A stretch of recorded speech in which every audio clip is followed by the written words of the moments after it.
Bismillahirrahmanirrahim. Assalamualaikum warahmatullahi wabarakatuh. Thank you buat teman-teman semua yang masih support channel ini.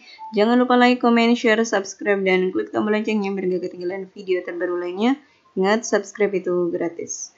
Oke teman-teman semua, kali ini kita akan bedah soal P3K 2022 untuk teman-teman dari JF Perawat Terampil. Ini berdasarkan FR pada tanggal 7 Desember 2022 kemarin. Oke, kita buka di part pertama ya. Nah, untuk sebagai perhatian bahwa soal yang kita suguhkan ini bukanlah asli redaksi soal ujian P3K 2022, akan tetapi sebatas prediksi soal dengan berdasarkan hasil FR dari teman-teman yang telah ujian P3K 2022. Oke, nah kita sedia e-book ya. E-book fokus P3K Perawat 2022. Nah, ini bentuknya adalah file. Nah, ada apa aja isinya, yaitu ada 3 paket tryout dan pembahasan, ini juga dalam bentuk PDF, untuk khusus kompetensi teknis saja, ya. Kemudian ada strategi hadapi P3K 2022, kemudian juga ada latihan soal per kompetensi baik teknis, manajerial, sosial, kultural, dan juga wawancara, serta kita juga berikan materi keperawatannya. Nah, apabila teman-teman berminat, silakan bisa hubungi kita di WA maupun di DM IG. Oke, nah kita mulai di soal pertama. Di bulan Mei dan Agustus 2022, pemerintah mencanangkan bulan imunisasi anak nasional atau BIAN. Siapakah sasaran imunisasi kejar program BIAN tersebut? Apakah anak usia 12 bulan sampai dengan 24 bulan? Apakah anak usia 12 bulan sampai dengan 36 bulan? Apakah anak usia 12 bulan sampai dengan 48 bulan? Apakah anak usia 12 bulan sampai dengan 59 bulan? Ataukah anak usia 12 bulan sampai dengan 63 bulan? Jawabannya teman-teman.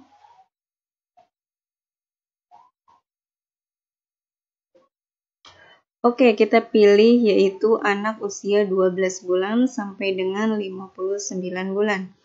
Nah, kita lihat penjelasannya. Nah, keyword di soal yang kita temukan adalah sasaran imunisasi kejar program BIAN. Nah, kita tahu bahwa bulan imunisasi anak nasional atau BIAN ini adalah upaya pemberian imunisasi yang dilaksanakan secara terintegrasi yang meliputi 2 kegiatan, yaitu kegiatan imunisasi tambahan dan juga kegiatan imunisasi kejar.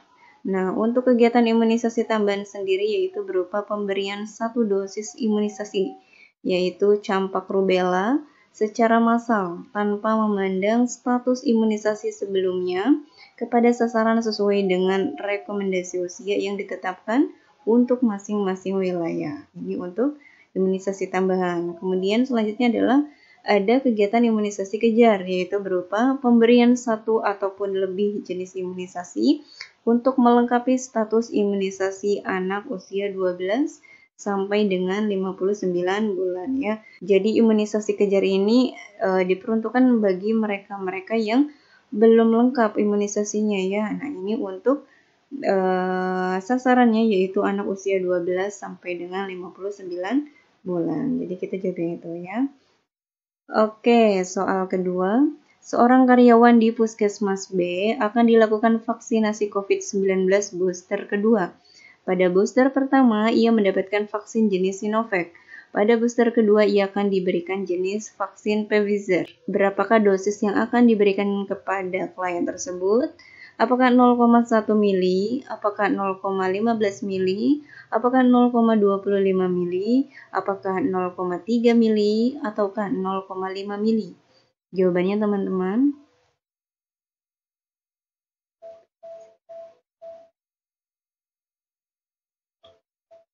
Oke, kita pilih yang 0,15 mili ya. Nah, keyword di soal yaitu bahwa tadi karyawan di puskesmas itu telah melakukan booster pertama yaitu dengan jenis vaksin Sinovac. Maka di booster kedua kalau misalkan jenis vaksinnya Pfizer, dosis yang diberikan adalah, kita lihat di sini ya. Booster pertama Sinovac, kemudian booster kedua adalah Pfizer ya. Maka dosis yang diberikan adalah separuh dosis, half dose ya, atau 0,15 mili dari dosis penuh atau fullnya itu adalah 0,3 mili ya. Kita tahu ya di sini ya, Pfizer itu 0,3 mili per dosis, maka separuhnya adalah 0,15. Mungkin saja selain ini ya booster, ada juga mungkin bisa ditanyakan adalah jumlah dosis per ini ya per jenis vaksin, misalkan Sinovac, Sinopharm, AstraZeneca, kemudian Moderna ya. Nah, itu semuanya dosisnya adalah 0,5 mili ya. Ini per dosis atau satu kali pemberian. Nah, untuk jadwal pemberiannya ini berbeda-beda ya, teman-teman silakan bisa lihat ini. Kemudian cara pemberiannya itu semuanya sama, IM ya, intramuskular. Nah, kalau misalkan yang ditanyakan itu adalah vaksin booster, dosis yang diberikan itu berapa, maka kita lihat aja booster pertama dia dapat apa, kemudian booster kedua dapat apa, maka kita lihat di sini ya. Nah, mungkin ini teman-teman yang dari puskesmas lebih paham ya. Oke, lanjut di soal ketiga. Anak N dari keluarga Bapak X sering menderita diare karena orang tuanya kurang memberikan perhatian dan kasih sayang. Hal ini berarti terjadi gangguan pada fungsi keluarga apa? Apakah fungsi afektif? Apakah fungsi sosialisasi? Apakah fungsi ekonomi? Apakah fungsi reproduksi? Apakah fungsi perawatan kesehatan? Jawabannya teman-teman. Oke, kita pilih yang fungsi afektif. Nah, untuk keyword di soal yang kita temukan adalah anak N dari keluarga Bapak X ini sering menderita diare. Kenapa? Karena orang tuanya kurang memberikan perhatian dan kasih sayang.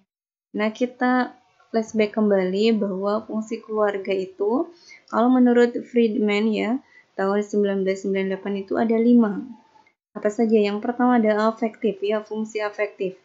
Kalau kita mudahnya untuk mengingat yaitu terkait dengan saling mengasihi, mendukung, menghargai antar anggota keluarga ini yang mudah kita ingat ya. Kemudian selain afektif ada fungsi sosialisasi. Ini berhubungan dengan mengembangkan proses interaksi dalam keluarga ya, bersosialisasi. Kemudian ada juga fungsi reproduksi, yaitu terkait dengan meneruskan keturunan. Kemudian juga ada fungsi ekonomi, yaitu fungsi untuk memenuhi kebutuhan sandang, pangan maupun papan. Kemudian selain itu juga ada perawatan kesehatan. Ini fungsi keluarga untuk mencegah terjadinya masalah kesehatan dan juga merawat anggota keluarga yang mengalami masalah kesehatan atau sakit ya. Nah, ini adalah 5 fungsi keluarga menurut Friedman ya. Tadi yang berhubungan dengan soal ya, karena kurang memberikan perhatian dan kasih sayang maka yang terganggu adalah fungsi afektifnya. Jadi kita jawab yang ini, oke?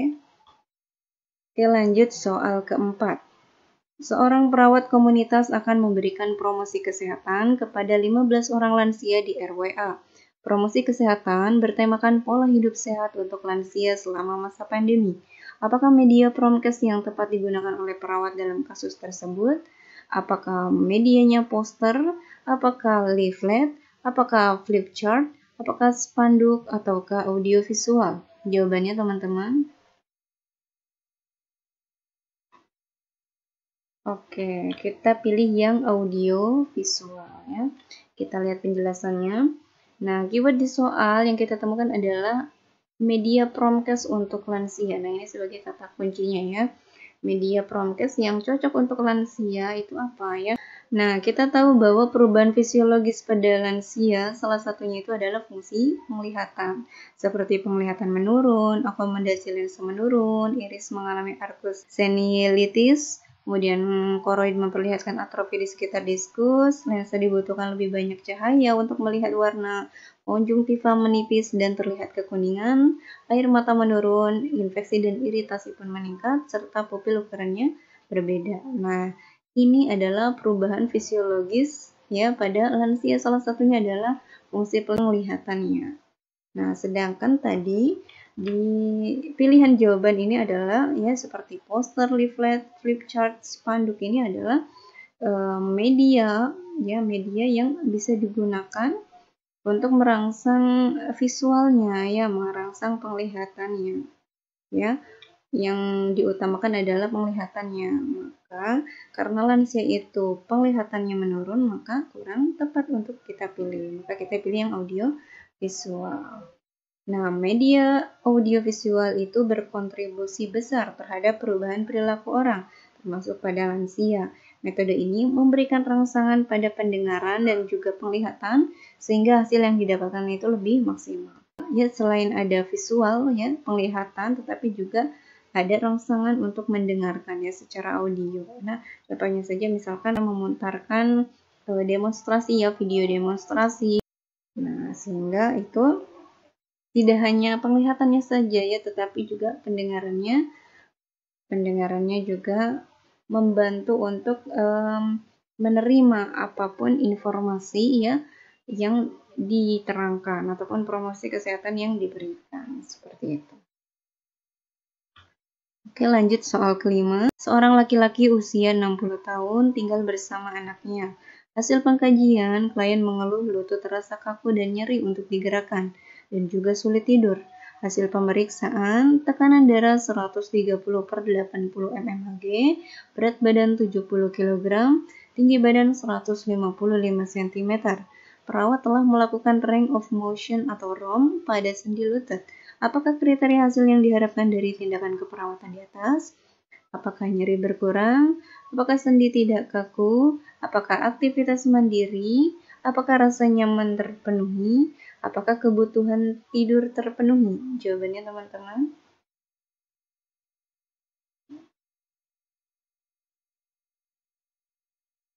Oke, kita pilih yang sendi tidak kaku, ya.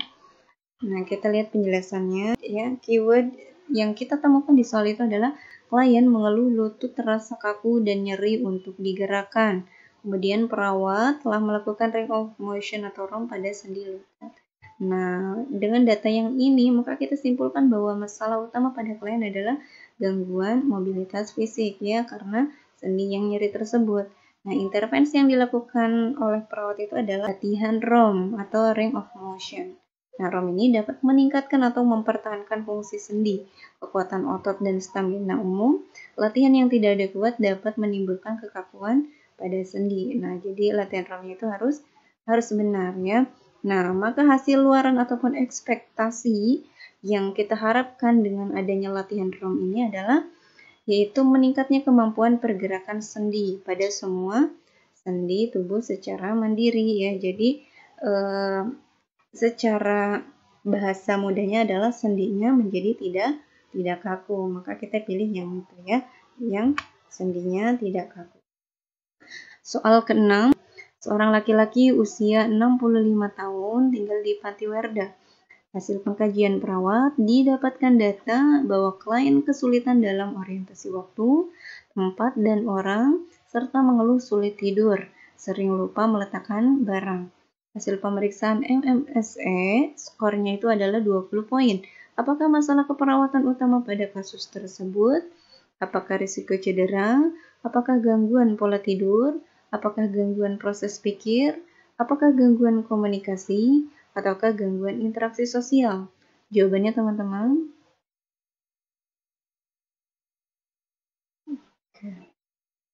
Kita pilih yang gangguan proses pikir. Nah, kita lihat penjelasannya. Nah, keyword yang kita temukan di soal itu adalah data ini. Keluhan kesulitan orientasi waktu, tempat, dan orang, lupa meletakkan barang, serta skor nilai MMSE ini itu adalah 20 poin, ya. Sedangkan normalnya itu adalah 24-30, ya. Maka ini di bawahnya, ya. Nah, ini mengindikasikan adanya penurunan ataupun gangguan kognitif atau proses pikir. Nah, kenapa? Karena kita tahu bahwa MMSE atau Mini Mental Stage Examination ini adalah suatu metode screening singkat untuk mendeteksi gangguan kognitif dengan cara memberikan sederet pertanyaan berdasarkan komponen orientasi, registrasi, atensi, kalkulasi, memori recall, dan juga fungsi bahasa dari lansia, ya. Jadi kita jawab yang gangguan proses berpikir, ya. Oke, teman-teman, beda soal P3K 2022 untuk teman-teman dari JF Perawat Terampil kita cukupkan dan akan kita lanjutkan di part berikutnya.